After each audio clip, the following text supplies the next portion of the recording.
Students, मैं आपको C3 cycle के बारे में बता रहा हूँ। देखिए, जिस भी स्टूडेंट के यदि C3 साइकिल समझ में आ गया तो उस स्टूडेंट से फोटोसिंथेसिस का जो पार्ट होता है उसमें से 4 नंबर का क्वेश्चन पूछा जाता है पीएमटी में, या कोई सा भी एग्जाम हो। ज़्यादातर पीएमटी में 4 नंबर का क्वेश्चन बनता है। जो ज़्यादातर जो मेजर होता है ना वो C3 साइकिल में से आता है।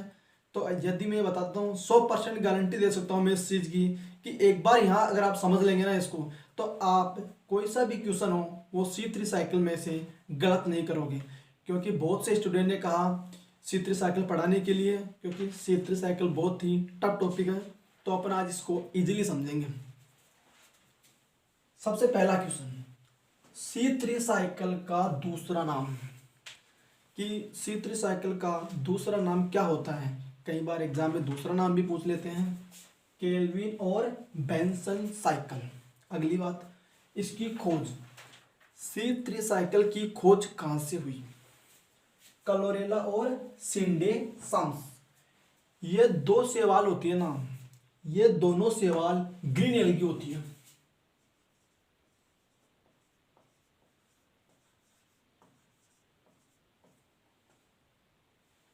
ग्रीन एल्गी होती है या हरित शैवाल।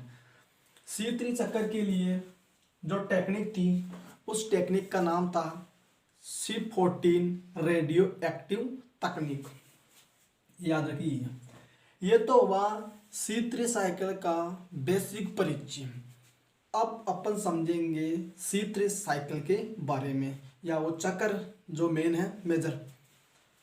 सबसे पहले चीज, यदि आप C3 साइकिल समझना चाहते हो तो उससे पहले आपको यह पता होना चाहिए कि यह चक्कर कितने भागों में विभक्त होता है, या इस चक्कर में कौन कौन सी 3 मुख्य चीजें होती हैं।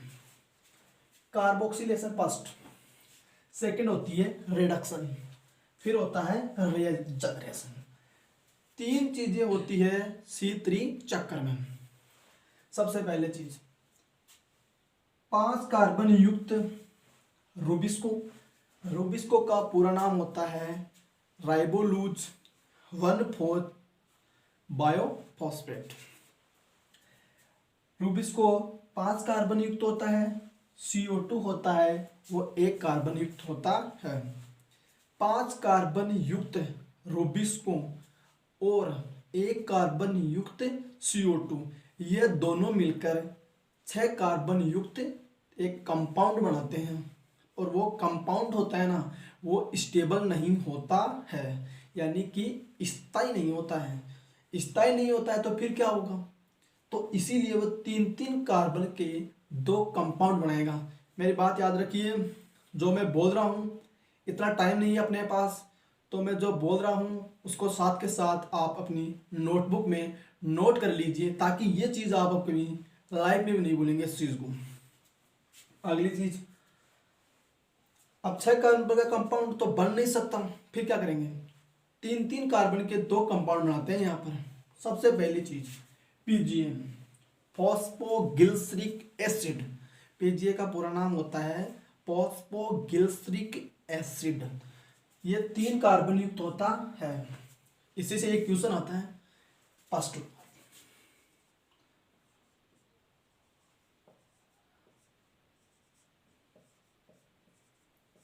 याद रखिए, C3 चक्कर का पहला स्थायी उत्पाद PGA।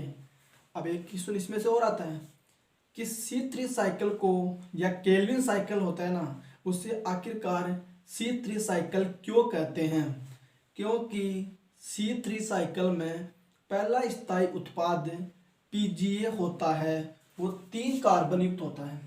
इस कारण इसे अपन बोलते हैं C3 साइकिल। कारण समझ में आ गया, क्योंकि पहले उत्पाद में 3 कार्बन होते हैं, इस कारण इसको C3 साइकिल बोला जाता है। अगली चीज, अब देखिए कार्बोक्सिलेशन हो रहा है, जो रूबिस्को है ना वो किस रूप में काम कर रहा है, कार्बोक्सिलेज के रूप में।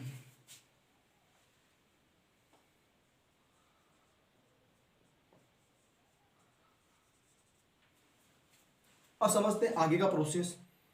3 कार्बन युक्त PGA होता है, उससे यहाँ क्या बन रहा है, 13BPGA। इसका मतलब क्या हो रहा है कि 2 ATP से 2 ADP बना, तो इसका मतलब क्या हुआ, रिडक्शन। और रिडक्शन के परिणाम स्वरूप क्या हुआ, एक अतिरिक्त फॉस्फेट बना। नोट कर लीजिए मैं जो चीज बोल रहा हूं कि 2 ATP से 2 ADP बना तो एक अतिरिक्त फॉस्फेट जुड़ा। और जब फॉस्फेट जुड़ता है तो क्या होता है कि एक अतिरिक्त फॉस्फेट है यहाँ पर, अतिरिक्त फॉस्फेट हुआ तो ये क्या हुआ, रिडक्शन। अब बात आती है कि एटीपी कहां से आया। एटीपी आता है प्रकाश संश्लेषण के द्वारा। ठीक है, यह टॉपिक समझ में आया कि 13BPGA कैसे बना। इस प्रकार बना, एक अतिरिक्त फॉस्फेट बना। यदि 2 ATP से 2 ADP बनता है ना तो एक अतिरिक्त फॉस्फेट जुड़ता है और ये क्या हुआ, रिडक्शन। आगे 13BPGA से 13BPGL, ये क्या है, एसिड। ये क्या है, एल्डिहाइड। जब एसिड से एल्डिहाइड बना तो क्या हुआ, हाइड्रोजन बाहर निकले। हाइड्रोजन बाहर निकले तो देखो ये शो कर रहा है कि 2 NADPH2 2 NADP रिएक्शन हुई, H2 बाहर निकला और क्या बन गया, एल्डिहाइड। अब आगे क्या बना, ट्रायोज फोस्फेट, जिसमें कितने कार्बन होते हैं, 6 कार्बन। याद रखिए ट्रायोज फोस्फेट में 6 कार्बन होते हैं। फिर क्या हुआ, रोबिस्को बना, रीजनरेशन के परिणाम स्वरूप। एक मुख्य चीज बताता हूं मैं, जो C3 साइकिल होता है ना, वो कौन सा चक्कर होता है, ग्लाइकोलाइसिस का विपरीत। ग्लाइकोलाइसिस मैंने आगे बताऊंगा मैं आपको। ग्लाइकोलाइसिस में क्या हो रहा था कि 6 कार्बन थे वो टूट रहे थे, जबकि इसमें क्या हो रहा है कि 3 कार्बन से 6 कार्बन बन रहे हैं। तो यहां पर क्या हुआ, ग्लाइकोलाइसिस का रिवर्सिबल। ठीक है, याद रखिए C3 साइकिल की जो प्रोसेस होती है ना वो इससे हमेशा विपरीत होती है, इसलिए इसको ग्लाइकोलाइसिस रिवर्सिबल बोलते हैं। जीआर का मतलब यही होता है। आगे स्टार्ट करते हैं। अब बात ये आती है, यहाँ तक सबके समझ में आ गया, 3 PGA बना, एक अतिरिक्त फोस्फेट जुड़ा, किसके परिणाम स्वरूप, रिडक्शन। रिडक्शन में क्या हुआ, 2 ATP से 2 ADP बना, 13BPGA बन गया। फिर एसिड से एल्डिहाइड बना, ये किस तरह बना, इसमें क्या है कि एक H2 हट गया। फिर क्या बना, ट्राइफॉस्फेट 6 कार्बन युक्त। फिर क्या हुआ, रीजनरेशन। अब रीजनरेशन में क्या होता है, कार्बन अणुओं का पुनर्निर्माण। ये पुनर्निर्माण हो गया। सबसे पहले चीज, रीजनरेशन किसका हो रहा है, रीजनरेशन हो रहा है RUBP का। ये चीज याद रखिए, रीजनरेशन किसका होता है, रीजनरेशन होता है RUBP का। पहले दूसरी चीज, ठीक है, RUBP बन गया। अब इसमें से मैं आपको ये बात पूछूंगा कि जो C3 साइकिल होता है ना उसमें कितने ATP बढ़ते हैं और कितने NADPH2। तो टोटल इसमें 3 ATP और 2 NADPH2 बढ़ते हैं। यहां लिख देता हूं मैं।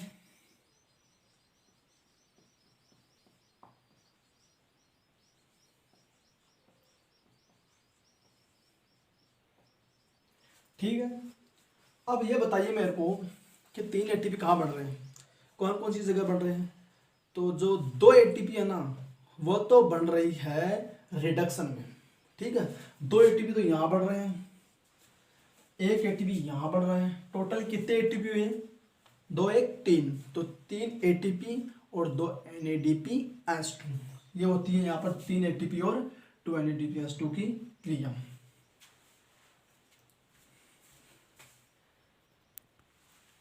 अब बात करते हैं अपन C3 साइकिल्स के कुछ क्वेश्चंस। पिछली जो देखा था अपन ने उसमें चक्कर समझा था। अब बात करते हैं, इसे थ्योरेटिकल पढ़ते हैं थोड़ा सा, ताकि इसमें से क्वेश्चंस क्या बनते हैं। देखिए मैं एक बार पहले फिर बता रहा हूँ कि इस चक्कर से बाहर आपके कुछ भी नहीं जाएगा, इसीलिए थोड़ा ध्यान से सुनिए। सबसे पहला क्वेश्चन आपको, देख मैं चार्ट से समझा रहा हूँ तो आपको इजीली समझ में आएगा चार्ट से, इसलिए मैंने चार्ट बना के बताया। मुख्य जैव संश्लेषित चक्कर होता है C3 साइकिल। ये बायोलॉजी का सबसे मुख्य जैव संश्लेषित साइकिल होता है। अगली चीज, C3 साइकिल कहाँ कहाँ पर होता है, कि C3 शक्कर कहाँ कहाँ पाया जाता है या कौन कौन से प्लांट्स में पाया जाता है। C3 प्लांट्स, C4 प्लांट्स और CM प्लांट्स, इन तीनों में C3 शक्कर को अपन देख सकते हैं। अगली चीज देखिए, जो C3 प्लांट्स होते हैं मेजॉरिटी कौन कौन से क्षेत्रों में पाए जाते हैं या मुख्यतः कौन से क्षेत्र में पाए जाते हैं। यह पाए जाते हैं शीतोष्ण क्षेत्रों में। ये तो आप याद रख लीजिए कि C3 साइकिल कहाँ पर होती है या C3 साइकिल के जो प्लांट्स आते हैं वो कहाँ पर होते हैं, शीतोष्ण क्षेत्रों में। शीतोष्ण क्षेत्रों में कौन कौन से प्लांट आते हैं उनके नाम, जैसे टमाटर हो गया, चावल हो गया, गेहूं हो गया, ये तीनों प्लांट होते हैं ना, वो मतलब जो शीतोष्ण क्षेत्र होते हैं उनमें पाए जाते हैं। अब बात ये आती है, कई लोग तो ये भी नहीं जानते कि शीतोष्ण का मतलब क्या होता है, जहाँ ठंड होती है। मेजोरिटी देखते हैं अपन कि गेहूं की खेती ठंडे क्षेत्रों में होती है, जहाँ ठंड के समय होती है, गर्मी में थोड़ी होती है। मैंने बताया था रीजनरेशन हो रहा है इसमें, कार्बन अणु होते हैं उनका रीजनरेशन हो रहा था एंड में। अब ये बताइए रीजनरेशन किसका हो रहा था, RUBP का, ये भी याद रख लेना। RUBP का रीजनरेशन हो रहा था। दो एंजाइमों का नाम बताइए जो रीजनरेशन कर रहे थे, ट्रांस एल्डोलेज और ट्रांस कीटोलेज। दोनों एंजाइम है ना, वो क्या काम करते हैं, पुनर्निर्माण का, यानी कि रीजनरेशन का। लास्ट एंड फाइनल चीज, फोटो रेस्पायरेशन कौन से चक्कर में देखा जाता है या कौन से प्लांट्स में होता है। चार ऑप्शन आएंगे, C3, C4, केम या कोई नहीं। तो आपको करना है उसमें C3 साइकिल। अब मैं एक चीज और बताता हूँ कि फोटो रेस्पायरेशन क्या होता है। थोड़ा सा मैं बता रहा हूँ, नोट कर लेना आप नोटबुक में। लाइट इंटेंसिटी बढ़ेगी और तापमान बढ़ेगा, ये दोनों चीज जब बढ़ती है ना तब CO2 की मात्रा कम होती है। CO2 की मात्रा कम होगी तो जो रूबिस्को होती है वह O2 के रूप में काम करेगी, और जब O2 के रूप में काम करेगी तो वह ऑक्सीजनेज के रूप होगा। ऑक्सीजनेज के रूप में काम करेगी तो एक विशेष प्रकार की हार्मफुल घटना होती है जिसे फोटो रेस्पायरेशन कहते हैं। एक लिए थोड़ा डायग्राम बता रहा हूँ। टेम्परेचर ज़्यादा और लाइट इंटेंसिटी ज़्यादा,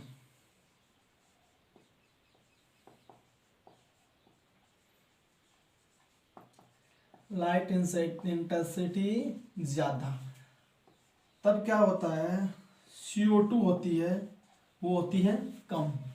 अब बात करते हैं आगे O2 की। तो जो रूबिस्को होता है वह किस रूप में काम करेगा, ऑक्सीजनेज के रूप में। ऑक्सीजनेज के रूप में काम करेगा और एक विशेष प्रकार की घटना होगी जिसे बोलते हैं अपन फोटो रेस्पायरेशन।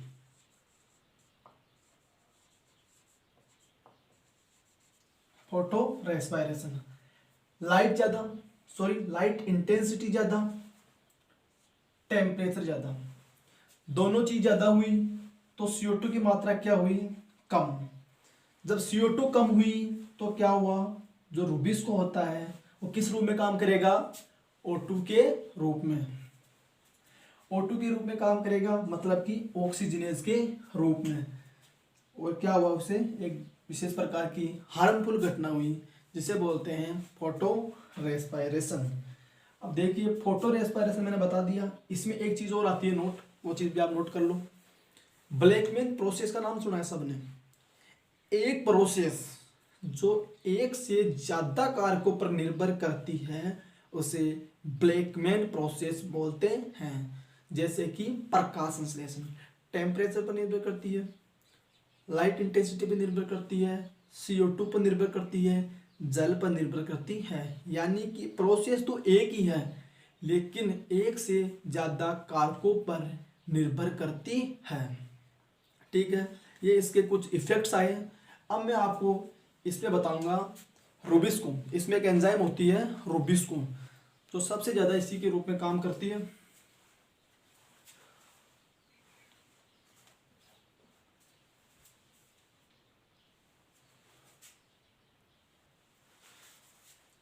अब बात करते हैं अपन रूबिस्को की। देखिए इसमें सबसे मुख्य एंजाइम होता है रूबिस्को। रूबिस्को की सबसे पहले चीज रूबिस्को का कोफैक्टर। देखिए पीएमटी में बहुत बार पूछा जाता है कि रूबिस्को का कोफैक्टर होता है मैग्नीशियम 2+ कोफैक्टर होता है रूबिस्को का, बहुत जगह इसका प्रयोग होता है। राइबोलूज 1,5 बायोफॉस्फेट, ये इसका पूरा रूबिस्को का पूरा नाम राइबोलूज 1,5 बायोफॉस्फेट है। अगली चीज सबसे स्थायी प्रोटीन होती है। जो रूबिस्को एंजाइम होता है ना, सबको पता है कि जितने भी एंजाइम्स होते हैं ना वो सब एक प्रोटीन होती है।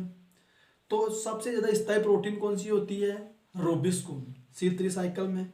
हालांकि थोड़ा सा बता देता हूं, एक एंजाइम है राइबोजाइम, ये एंजाइम प्रोटीन नहीं होता है। बाकी जितने भी एंजाइम्स होते हैं वो सब प्रोटीन्स होते हैं। जो रूबिस्को होती है वो कार्बोक्सिलेज ऑक्सीजनेज दोनों के रूप में काम करती है, लेकिन मेजॉरिटी या सबसे ज्यादा कार्बोक्सिलेज किसके रूप में या रूबिस्को किसके रूप में काम करती है? कार्बोक्सिलेज के रूप में। देखिए पीएमटी में MCQ यानी कि अपने को जो मोस्ट सूटेबल आंसर होता है ना वो बताना पड़ता है उसमें। अब आ जाए आपके पास कि रूबिस्को काम करता है कार्बोक्सिलेज ऑक्सीजनेज या फिर दोनों ही, या दोनों में से कोई नहीं। मान लो 4 ऑप्शन आ गए। अगर मेजोरिटी पूछा जाता है तो आपको वहां पर कार्बोक्सिलेज ही करना है, यही होता है MCQ। हालांकि सही तीनों है कि दोनों ही है, ऑक्सीजनेज है कार्बोक्सिलेज है, सही तीनों ही है, लेकिन ज्यादा है ना कार्बोक्सिलेज ही करना है। अगली चीज क्लोरोप्लास्ट जानते हैं, प्रकाश संश्लेषण होता है, क्योंकि जो मेसोफिल्स होती है पत्ती की उसमें क्लोरोप्लास्ट होती है, तभी ही तो प्रकाश संश्लेषण होता है। तो 16% प्रोटीन होती है ना रूबिस्को की, वो किस में होती है? वो होती है रूबिस्को में। 16% प्रोटीन होती है, वो होता है रूबिस्को। तो मैं उम्मीद करता हूँ कि आपको C3 साइकिल है वो समझ में आया होगा और आपने बहुत बढ़िया पढ़ा होगा इसे।